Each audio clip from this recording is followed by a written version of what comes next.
having said that, I've also found that the opposite can be true. Sometimes when you, at least in my experience when I've traveled places, I do things and I feel freer to do things ethically in other places that I couldn't do ethically in my own home country. So one of those things is eating meat. So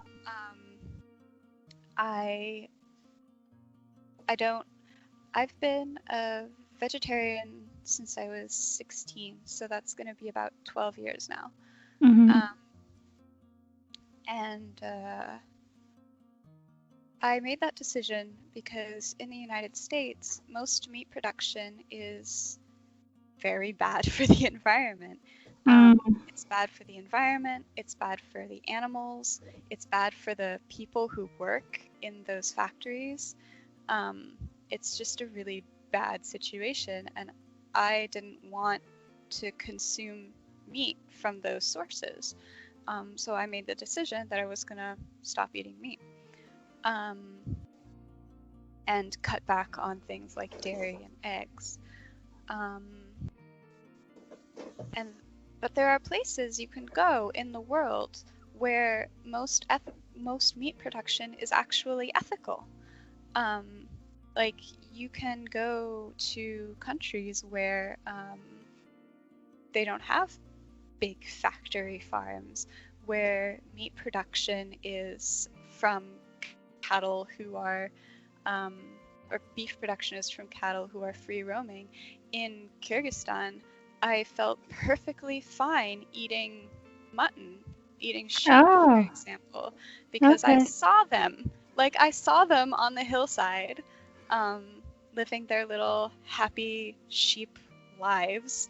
Yeah. And then I saw them, and then they were on my plate. And so I knew where they came from, and I knew that they had lived a sheep life instead of, a life in a factory.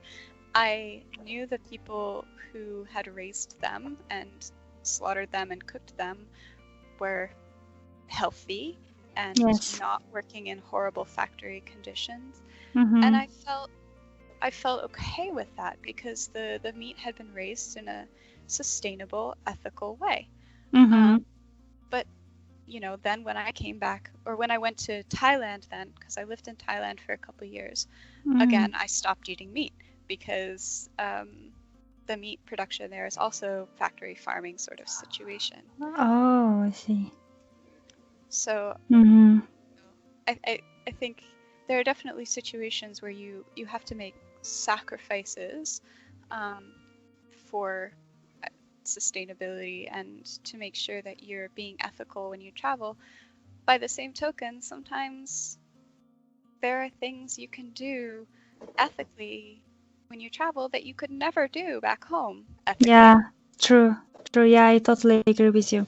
A lot of people actually, when they come to Kyrgyzstan who are vegetarian normally, they become non-veg because because our cattle is happy, it's roaming around in the fields. Yeah, it has a good life. Yeah. Right.